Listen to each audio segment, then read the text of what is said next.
परिवार को, जानकारों को समझाना चाहिए, क्योंकि जब तक हम ये बात नहीं समझेंगे जो मैं अभी समझाने जा रहा हूँ, तब तक हम सब भ्रमित रहेंगे, कौन बड़ा कौन छोटा, अपने आप को, अपने इष्टदेव को बड़ा और दूसरों को छोटा कहने में एक प्रकार से वैमनस्यता बढ़ जाती है परस्पर।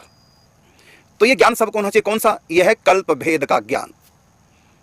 कल्प भेद हरि चरित सुहाए, भांति अनेक मुनीसन गाए, भांति अनेक मुनीसन गाए। एक कथा भागवत जी में, वही कथा शिव पुराण में भी है, लेकिन वो अलग ढंग की है। वही कथा देवी भागवत पुराण में वो अलग ढंग से है, कथा वही है। तो वो कथा जब हम देवी भागवत पुराण में पढ़ते हैं तो उस कथा से लगता है भगवती दुर्गा सबसे बड़ी है। वही सेम कथा जब हम शिव पुराण में पढ़ते हैं तो उससे ये सिद्ध होता है कि शिव सबसे बड़े हैं। वही कथा जब हम भागवत जी में पढ़ते हैं तो फिर भगवान नारायण सबसे बड़े, और वही कथा जब हम ब्रह्मवैवर्त पुराण में पढ़ेंगे तो श्री कृष्ण सबसे बड़े। व्यक्ति कंफ्यूज हो जाता है। तो ऐसी स्थिति में कैसे हम सामंजस्य बिठाएं? ये तब होगा जब हम कल्प भेद को समझेंगे। दरअसल ब्रह्मवैवर्त पुराण अलग कल्प की कथा है, शिव पुराण अलग कल्प की कथा है, देवी भागवत पुराण अलग कल्प की कथा है। तो जितनी लीलाएं होती हैं हर बार होती हैं, हर कल्प में होती हैं, लेकिन उनमें भेद आ जाता है थोड़ा सा। इसी को कहते हैं कल्प भेद।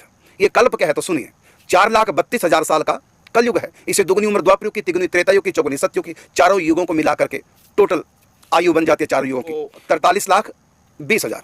और ये चारों युग, इनको महायुग कहते हैं, चतुर्युग भी कहते हैं। ये चारों युग जब 71 बार बीत करके जब 72वीं बार बीतते हैं तब उस समय मनवंतर बदल जाता है, स्वर्ग तक प्रलय आ जाती है। ऊपर के लोकों में नहीं आएगी, महरलोक, जनलोक, तपलोक, ब्रह्मलोक में प्रलय नहीं आएगी उस समय, केवल स्वर्ग तक प्रलय आएगी। तो नया इंद्र बदल जाता है।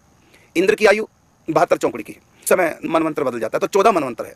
तो जब 14 मनवंतर बीत जाते हैं तो 14 इंद्र बदल जाते हैं। उस समय ब्रह्मा का एक दिन बीतता है, उसी एक दिन को कहते हैं कल्प।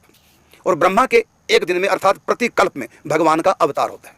कल्प कल्प प्रति प्रभु अवतर ही, मतलब प्रत्येक कल्प में राम का, कृष्ण का अवतार होता है, भगवान शिव का अवतार होता है। तो हर कल्प में ऐसे ही होता है। तो लीलाएं लगभग वही होती है हर कल्प में, लेकिन कुछ कुछ भेद हो जाता है। इसी भेद का नाम है कल्प भेद। तो जो चरित्र भागवत जी में है वही चरित्र, वही लीला शिव पुराण में वो अलग ढंग की है, वही लीला देवी भागवत पुराण में तो वो अलग ढंग से कही, तो लीलाओं में भेद आ जाता है। इस भेद को कहते हैं कल्प। तो एक बार भगवान का अवतार नहीं होता, अनेक बार भगवान का अवतार होता है।